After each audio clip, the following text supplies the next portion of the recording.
Raquel Fonteles,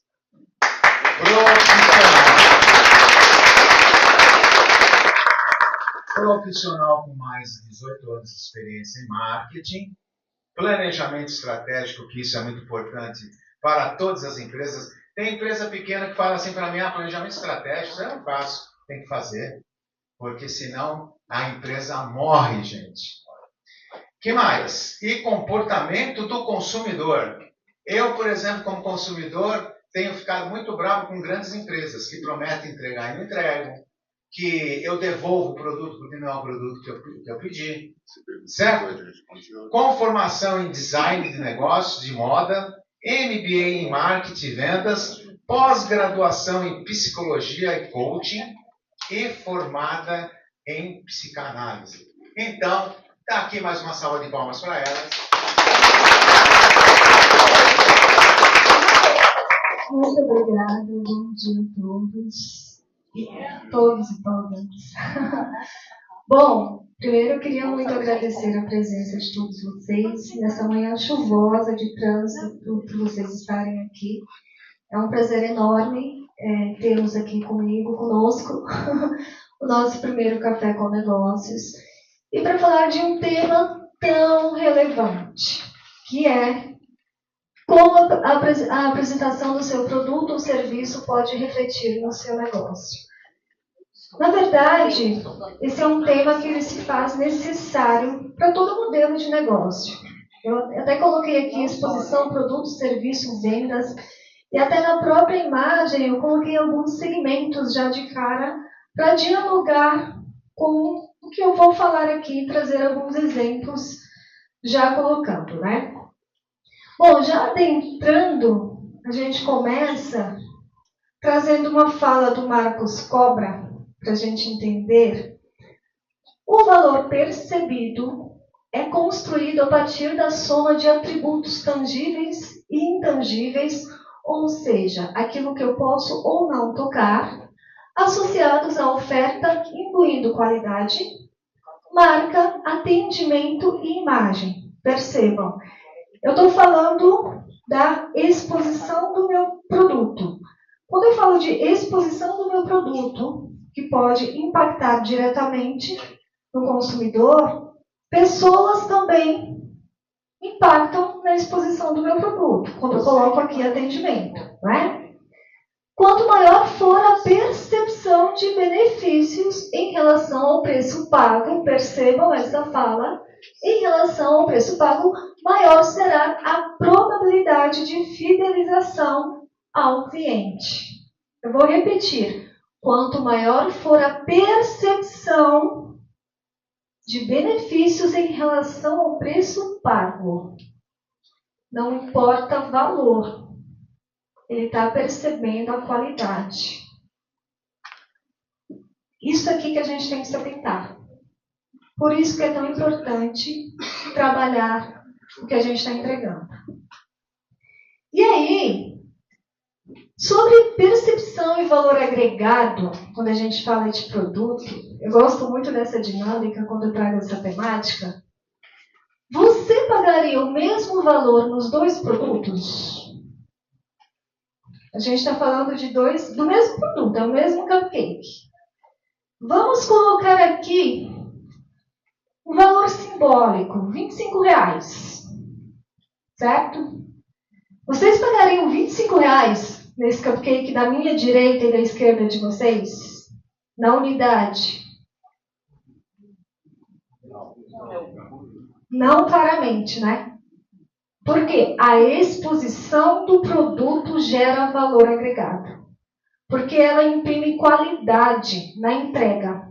E isso é muito claro, gente. É muito perceptível. É exatamente o que a gente está falando, sobre percepção e valor agregado. É o que eu estou entregando.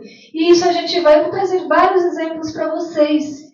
Isso a gente coloca de uma forma muito, não simbólica, mas muito clara. E eu trago para vocês uma ferramenta que a gente trabalha muito no marketing como um todo, em todos os segmentos, tá? Todos os segmentos mesmo. Que é o Visual Merchandising. Vocês já ouviram falar de Visual Merchandising? Alguém aqui já ouviu falar? Já? Tá. Quem é do marketing aqui conhece, porque é uma ferramenta do marketing, né? Bom, Visual Merchandising, basicamente, aqui está colocado, né? Como uma ferramenta, é uma técnica aplicada no ponto de venda. E aí a gente coloca aqui, loja, através do design, arquitetura e decoração, motivando, estimulando e induzindo o consumidor às compras. Só que detalhe, a gente fala loja, mas não necessariamente a gente está se referindo à loja de vestuário. A gente está se referindo a uma farmácia, a um depósito de construção, a um supermercado, uma loja de doces e por aí vai. É um ponto de venda. Tá? Então, eu trabalho o tempo inteiro em inspirar o desejo de compra do consumidor. Eu, Raquel, tenho 18 anos de experiência só nessa área. E através dessa vertente, eu tenho propriedade de fala para dizer que eu fiz muito estudo de comportamento de consumidor para entender que exposição de produto, por exemplo, falando, eu consegui entender, e isso é legal quando eu trago esse exemplo, que a gente começa a entender que quando a gente vai trabalhar algumas dinâmicas de produtos, lojas masculinas, vou trazer um exemplo de vendas de produtos masculinos. Os homens, peço licença aos homens presentes aqui. Mas os homens, quando vão entrar numa loja para comprar camisas, está lá o espaço de camisa e gravata, tudo, a sugestão de uso ali, tudo ali para ele. Então ele vai com um olhar, já sabendo o que ele quer, porque o homem tem uma forma de comprar muito racional. E a mulher, ela tem uma forma de compra muito emocional. Isso é fato, tá? E aí o que é interessante? Com esse olhar de comportamento de compra, comportamento do consumidor, perdão, o que é interessante é que a gente começa a entender que nesse universo a venda tem que ser feita para a mulher, quando o homem está acompanhado da mulher. Percebem isso? 90% das vezes. Porque a mulher, ela tem uma influência muito forte no poder de decisão. Aqui é marketing, comportamento do consumidor, diretamente falando. Mas, voltando para essa questão do visual merchandising, a sugestão de uso, que a gente já vai entrar, ela tem esse papel quando a gente fala da questão do desejo, do inspirar. E aí, tem alguns fatores importantes que vão atuar nesse universo. A gente tem a localização, como por exemplo, escolha dos melhores lugares em termos de visibilidade. Pensando em circulação, como por exemplo, zonas quentes e frias como pontos focais. Se eu estou falando de lojas físicas, eu vou pensar ali quais são os pontos de maior circulação na minha loja para eu expor, por exemplo, os produtos que estão em baixa. E aí, dentro desse universo do visual merchandising, dessas ferramentas que a gente fala, dessas técnicas de vendas, a gente expõe, faz o giro de produto dentro da loja física. Eu vou dar os 2 exemplos, tá? A gente trabalha o giro desse produto. Então, a gente pega aquele produto que está esquecido, que está com baixo giro, e traz para essas zonas quentes, pontos focais. Esse é o exemplo falando da loja física. Ah, Raquel, mas eu não tenho loja física. Eu trabalho com online, eu trabalho com e-commerce. Como é que eu faço isso? É possível também. A gente costuma dizer, e eu faço muito essa analogia, que é possível sim também trabalhar o visual merchandising no universo online. Por exemplo, a vitrine no universo do visual merchandising, ela é considerada o cartão postal da loja, certo? No e-commerce, no site de uma loja, o cartão postal é o banner. Então, a oferta que você vai trabalhar, o produto que você quer atrair o seu consumidor, tem que estar naquele banner. É por isso que quando você vai fechar uma parceria com o marketplace, Alguém aqui já fez alguma parceria com algum marketplace para colocar o seu produto lá? Você já chegou a fazer alguma parceria para estar em algum banner? Não. Só para vocês entenderem, quando existe esse tipo de tratativa, você paga um valor diferenciado para aparecer nesse banner. E tem um porquê. Porque ele é considerado um ponto focal. Deu para entender? É uma visibilidade diferenciada. Então, ela tem um atrativo diferenciado. Questão do agrupamento, separação por categorias de produto e cross. É um ponto interessante também. Como que eu vou trabalhar separação por categorias? Se eu entro numa loja, muito claramente, estou falando ali, por exemplo, loja de roupa, a seção do fitness, seção do office, roupa fica muito fácil, né? Supermercado, a seção de carnes, seção dos intolerantes, né? Das restrições alimentares, das massas e por aí vai. São as categorias. Então, eu vou separando os meus produtos. Tem supermercados, e isso eu falo com propriedade, tá? Quando a gente vai no supermercado, a gente não consegue se encontrar. Não sei se alguém aqui tem supermercado. Para quem está começando um negócio, é muito importante pensar nessa questão, que cada vez mais a gente tem uma questão alimentar muito importante de se olhar na hora da exposição do produto para esse consumidor. Que tem alguns pontos de vendas que negligencia isso também. E na hora de expor esse produto é um fator crucial para se levar em consideração. E como que eu faço isso? Eu vou dar os 2 exemplos de forma breve, tá? Como que eu faço essa questão de agrupamento dentro do e-commerce? Dentro do universo online, é possível também? Sim, é possível. Posso trabalhar isso através ali das das abas, sabe? Quando vocês trabalham sub-itens lá, só peço para que tomem cuidado para que não fiquem com muitas abas. Até por uma questão para depois vocês não terem um trabalho muito grande para o cliente não se perder lá dentro e não ficar muito intuitivo, tá? É só uma questão de observação. A questão do cross é a sugestão de uso, que eu já vou falar um pouquinho para vocês, de forma mais aprofundada. Posicionamento e altura do olhar, alcance para pegar o produto e acessibilidade. Também é um ponto muito importante. Gente, como o próprio nome fala, acessibilidade. Principalmente quando se trata de autoatendimento. Sabe quando você entra num supermercado, numa loja X, você quer um produto que você não tem acesso a ele, você quer, mas você não tem acesso?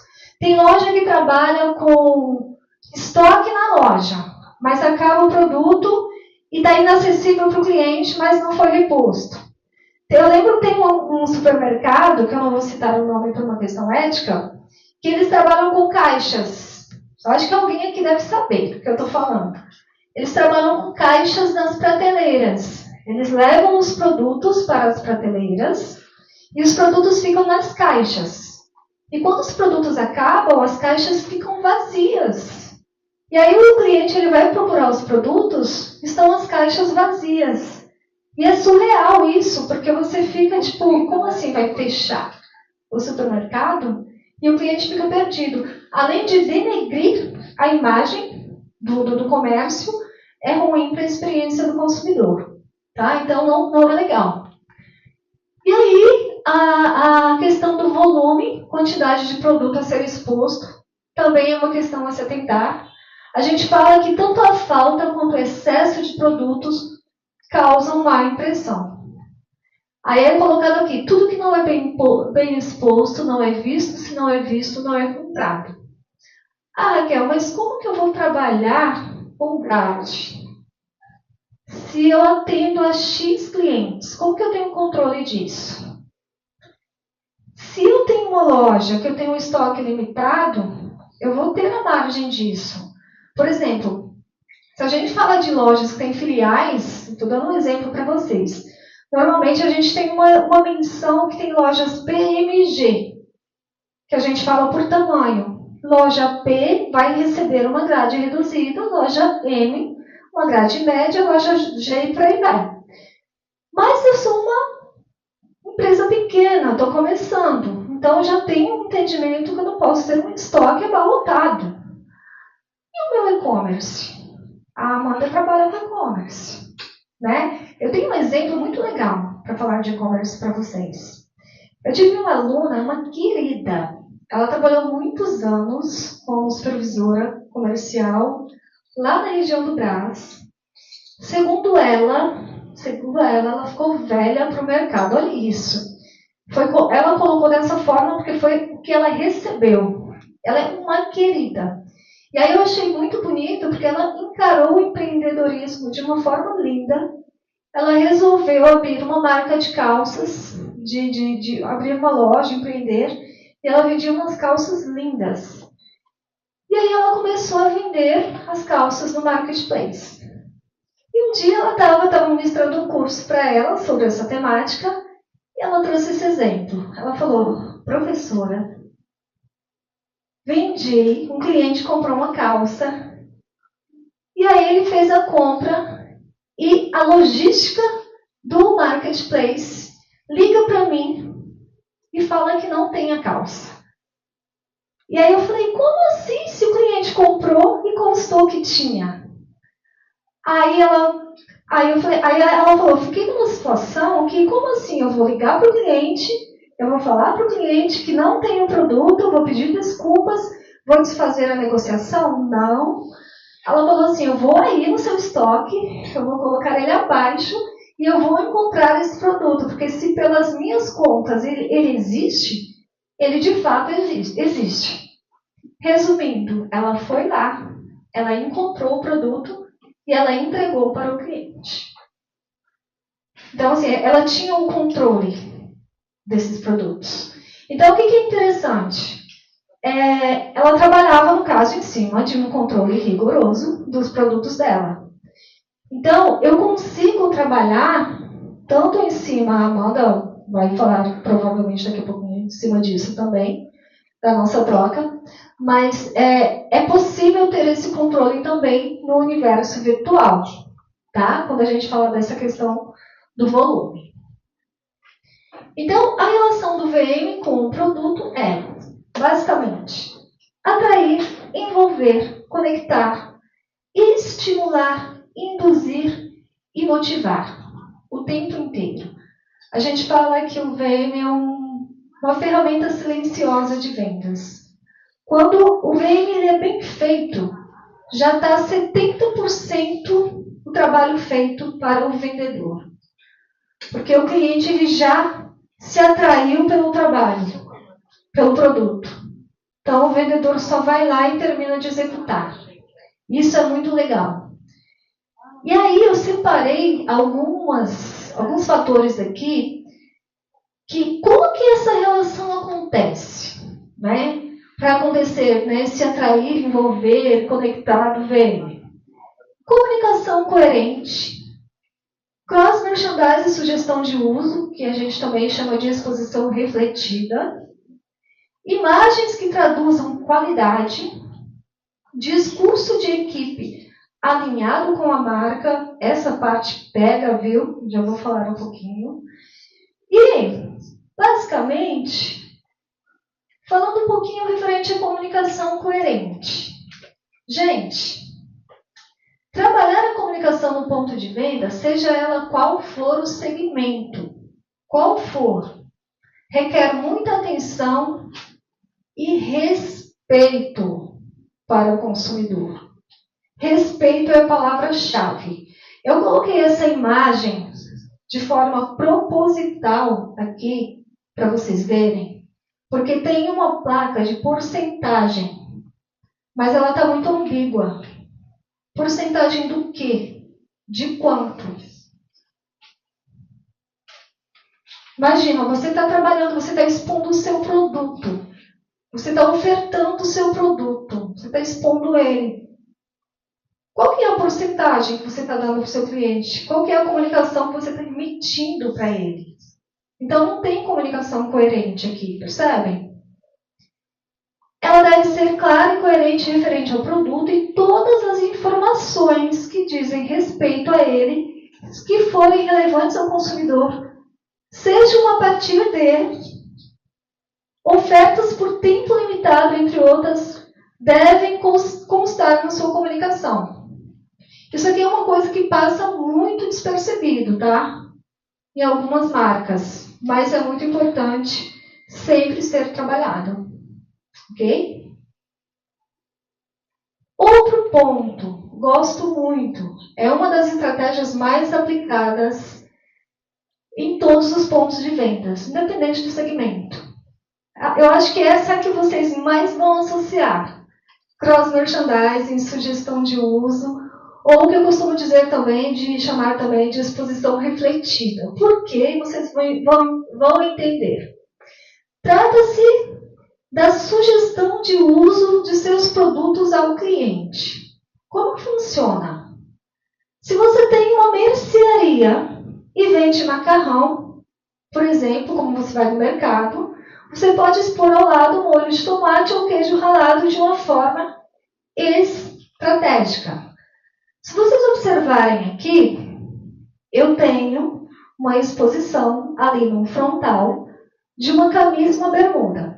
Qual que é a grande sacada da estratégia de cross-merchandising numa exposição de produto? É você gerar uma conexão com o consumidor. É você entrar na mente dele. Por quê? Assim como a vitrine ela faz esse papel, a exposição do produto ela também faz dentro do ponto de venda. Tanto no supermercado, lá com o molho do macarrão, o queijo ralado, tomate, molho de tomate, como aqui também. Aqui eu tenho uma sugestão de uso completa. Como funciona essa exposição refletida? O cliente ele não só se vê usando a peça, como ele também imagina o momento que ele vai usar aquela peça. E aí ele já cria argumentos na cabeça dele, que aqui já entra neuromarketing, eu não vou me aprofundar nisso agora. Ele já cria gatilhos na cabeça dele, argumentos para ele que favorecem a compra. Então, são ferramentas a seu favor enquanto lojista, que quando bem executadas, você consegue, assim, performar de uma forma magnífica nas compras. Como que isso aqui funciona no universo digital? CTA. Vocês sabem o que é o CTA? Call to Action. Você está lá fazendo uma compra. Imagina, eu estou fazendo a compra de uma bolsa, certo? E aí, eu fiz uma programação lá no meu e-commerce para quando o cliente for comprar uma bolsa ou estiver namorando uma bolsa, selecionei lá, vai abrir um pop-up que um botãozinho vai abrir assim. Você também pode levar ou vem sugestionado para ele. Essa e-Sharp. Vão aparecendo produtos sugestionáveis a ele, que são casados, não estou falando de venda casada, tá? Que são sugestionáveis com aquela bolsa. E por aí vai. Deu para entender? Então a gente consegue trabalhar, porque eu vou entrando na mente desse consumidor através da forma de exposição. Entenderam? É bem interessante. Então, um ponto importante, só para a gente fechar essa pauta. Para fazer qualquer ação de cross-merchandising bem sucedida, isso é interessante também, você deve primeiramente conhecer bem o seu produto, isso é importante, o perfil do seu cliente, entender se é aplicada a uma ação específica, sazonal, né? Ou se cabe fazer de uma forma recorrente na exposição. Dependendo do produto, dependendo do segmento, sim, é recorrente. Tá? Então, independente da escolha, todas as formas devem ficar claras e atrativas ao consumidor. Essa parte também eu adoro. Imagens que traduzam qualidade. Isso aqui pega muito na hora de expor o produto. Porque, gente, quando a gente fala de um produto, para você comprar um produto, o que atrai? O que atrai primeiramente quando você vai adquirir um produto? Não é através do olhar? A visão é o primeiro, sentido que atrai. Logo, a exposição ela tem um poder absurdo. Então, ela obviamente tem que estar atrativa. Mostrei a imagem do cupcake para vocês. Valor agregado. Independente do segmento, de ser uma loja física ou e-commerce, as imagens do produto devem sempre refletir qualidade. Vai trabalhar uma vitrine? Vou colocar um produto amassado, com alarme, com etiqueta, desgraçado, de qualquer jeito? Não, de forma alguma. Porque é o que eu falei, o produto ele sempre vai refletir o cliente. Você tem que pensar nisso, o cliente ele se projeta. Foi um exemplo que eu dei aqui para vocês. A gente já cansou, eu já cansei de montar vitrine, que o cliente ia lá e comprava o look inteiro. Eu comprei porque isso aqui, eu comprei para usar em tal ocasião. E é isso, a gente vende isso, sabe? Isso falando de segmento. Mas quando a gente trabalha, independente do segmento, vou dar o exemplo da Lua, que montou a mesa ali. Lu, essa proposta que foi montada, por exemplo, é um cross-merchandising. Ela trabalha com café, né? Decorações de festas. Ali dá uma exposição para um café, né? Ela já está dando a letra com o que ela trabalha, por exemplo. E aí o que é interessante? A exposição. E aí a gente tem um exemplo formidável aqui. E aí eu vou até pegar esse gancho. Como que eu faço, uso essa ferramenta e aplico para um serviço? Aqui a gente está falando de um serviço. Não é um produto tangível, mas eu consigo externalizar isso através de uma imagem que eu consigo montar, que é exatamente isso aqui que a gente está falando.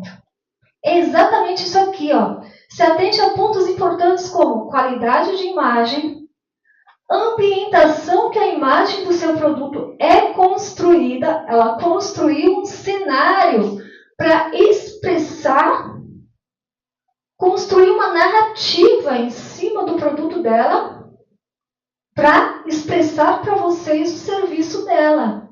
Trabalha uma organização visual na hora de expor esses produtos no ambiente online. Ela consegue facilmente trabalhar isso aí e transmitir depois. Eu lembro que uma vez chegou para mim uma cliente que ela trabalhava só no Instagram. Ela tinha uma marca de calças, coincidentemente eram calças também. E ela trabalhava muito com calças xadrez. Eram bem bonitas as peças dela até. Eram bastante calças, não eram só calças, mas tinham bastante. Só que uma coisa me chamou a atenção quando eu analisei o perfil dela. As imagens, todas as imagens que constavam lá no Instagram dela, sabem aquelas imagens meio acinzentadas? Sabe, que parecia que quando a câmera do celular parece que está manchada e você tira a foto, a sensação que transmitia era essa. Não, uma coisa que eu sempre falo, você pode até ter um celular que não seja um dos melhores, mas se você souber utilizar a luz a seu favor e entender um pouquinho de elementos de composição fotográfica, você consegue trabalhar fotos muito legais. E aí, tem algumas técnicas também. No caso dessa cliente em potencial, foi interessante, porque a gente fez uma análise, e aí, assim, não estava legal, as fotos não estavam legais, a gente conversou. Então, essa foi a minha análise para o produto. E aí a gente teve um outro caso também. Teve um aluno que ele trabalhava com hamburgueria. E ele trouxe um trabalho de um hambúrguer dele, que no fundo, ao fundo, estava lá um hambúrguer super apetitoso, tudo. Ao fundo do hambúrguer tinha um monte de produto de limpeza e pano de chão. Aí você vai montar um anúncio para divulgar um produto para comer, né, para aguçar a fome de alguém que não tem como o cérebro não associar que atrás tem algo que está incoerente. Percebem isso? Isso. Então, é isso que a gente tem que se atentar. Se atentar na qualidade da imagem, o universo, que eu preciso construir uma narrativa para a exposição do meu produto, e se atentar sempre com a exposição desse produto com a qualidade. Discurso de equipe alinhado com a marca. Investir em pessoas é investir no seu negócio, gente. E aí é uma das partes que são mais difíceis, a gente sabe, né? Mas, para um colaborador representar a sua marca, ele precisa primeiro acreditar no seu produto. E aí é onde vem a sacada. Ele precisa querer fazer parte para então se tornar um entusiasmado para fazer sua propaganda. Como é possível manter um colaborador constantemente motivado para querer fazer parte do seu negócio? Estou quase fechando. Como isso é possível? Acredite nas pessoas que elas acreditarão no seu negócio. Esse é um ponto. Invista em treinamentos e feedbacks constantes. Seja claro na sua comunicação enquanto liderança referente ao que espera. Tenha uma postura exemplar e construa também um ambiente acolhedor e favorável para os colaboradores. Seja um modelo de liderança, aquilo que você espera no outro.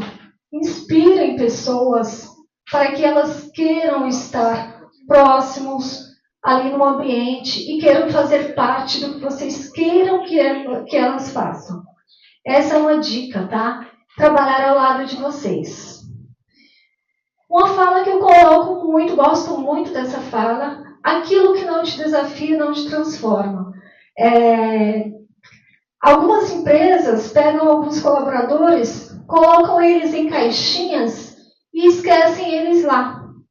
Não tem como essas pessoas terem brilhos e quererem representar os seus produtos se elas não são desafiadas. Então, o trabalho ele tem que ser constante.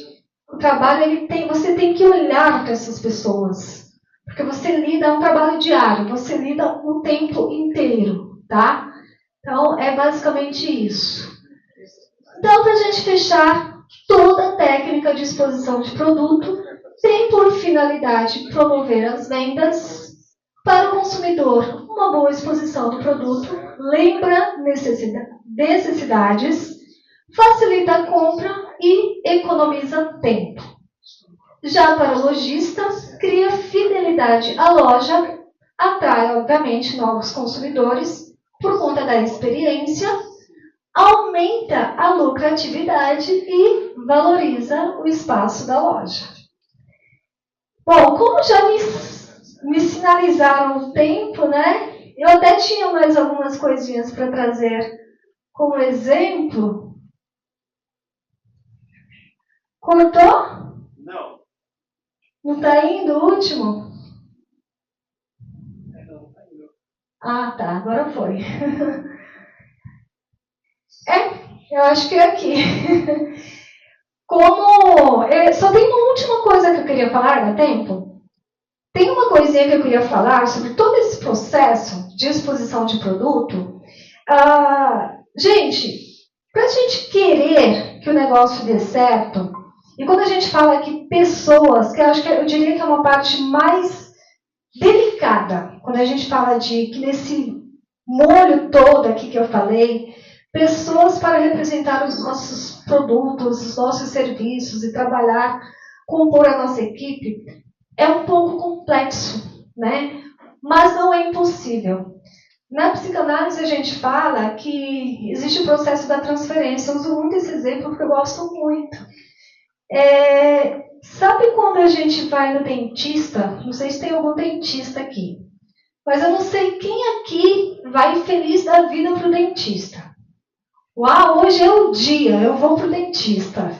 Você já vai sabendo que você vai sentir dor, aquela sala gelada, aquele barulhinho que fica na cabeça, que fica zzz, né? E você já vai naquela tensão. E o mínimo que você espera é que o profissional, ele quebre toda aquela tensão. Quando ocorre que o profissional quebra aquela tensão, que você esquece todo aquele estigma que você foi, esse se chama um processo de transferência.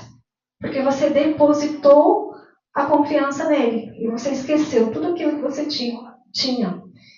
Então, nesse processo todo que eu comentei aqui com vocês, com pessoas também é possível. Então, trabalhar com pessoas é diário. Tá? Era só isso que eu queria falar. E a exposição de produto dá muito certo, tem muita ferramenta legal e dá pra gente trabalhar. É isso. Muito obrigada.